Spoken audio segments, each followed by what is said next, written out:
You. Please, just listen. I'm done. Hello? Chioma picked up the call slowly. A woman's voice came through the phone, calm and unfamiliar. Is this his wife? Yes. Who is this?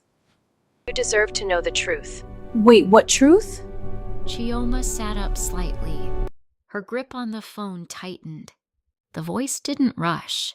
It sounded certain. Ask him where he was last week Tuesday. What do you mean? Just ask him. The call ended, but the silence didn't. The room felt different. The water was still running in the bathroom. Chioma turned slowly, watching him. For a moment, she said nothing. Who was on the phone? Someone asking for you. Oh, what did they say? Where were you last week Tuesday? Why? Because she said I should. She? The woman who called asking if I was your wife. What else did she say? She said I deserve to know the truth. What truth? That wasn't the answer she expected. Something had already changed. The question didn't go away. It stayed between them, quiet but heavy. Emeka didn't answer immediately, not because he didn't hear her, but because he knew. Chioma watched him closely, the way his face changed when she mentioned the name Auntie Nkem. That was not confusion. That was recognition. And in that moment, something inside her shifted. He asked her what the woman said, but Chioma didn't repeat everything. She just kept looking at him, waiting. The room felt different now. Not like a new home anymore, just a place where something had been hidden. Emeka tried to slow things down, tried to make it sound small, like it wasn't something serious. But Chioma didn't move. She didn't raise her voice. She just asked again.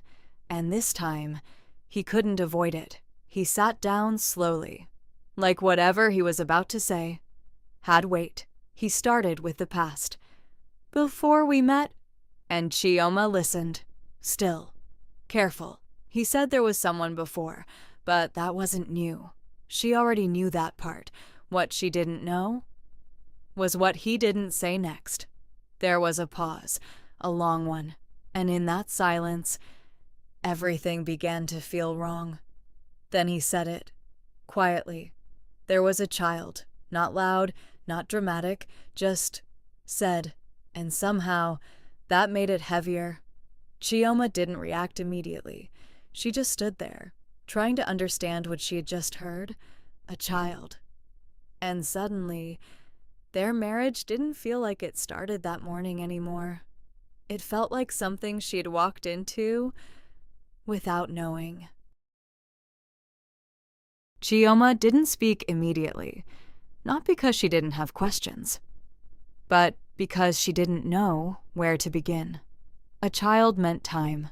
5 years, as he finally admitted.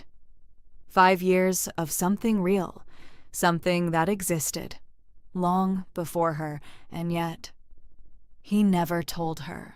Not while they were dating, not during the engagement, not even the night before the wedding. He said he was going to tell her, but now that didn't sound like truth anymore. It sounded like something people say when it's already too late. Chioma didn't shout. That was the strange part. She just looked at him, like she was seeing him for the first time. Then the phone vibrated again, same number, and suddenly, the silence between them didn't feel private anymore.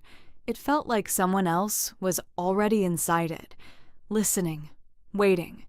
Chioma looked at the phone, then at Emeka. He told her not to pick it, but this time, that only made her want to understand more. Because whatever this was, it was no longer just his secret. It was already reaching her. She asked who the woman was.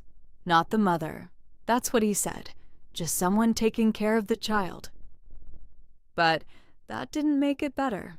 If anything, it made it worse. Because now, There was distance, separation, something unfinished. The phone kept vibrating, soft, but constant. And in that moment, Chioma realized something. This wasn't something from the past. It was something that was still happening, still close, still real. Then he finally said it. If she didn't find out now, she would find out another way, because the woman had already decided. She was going to bring the child herself. Not later, not someday, soon. And just like that, their marriage didn't feel new anymore. It felt interrupted, like something had arrived before it even had time to begin.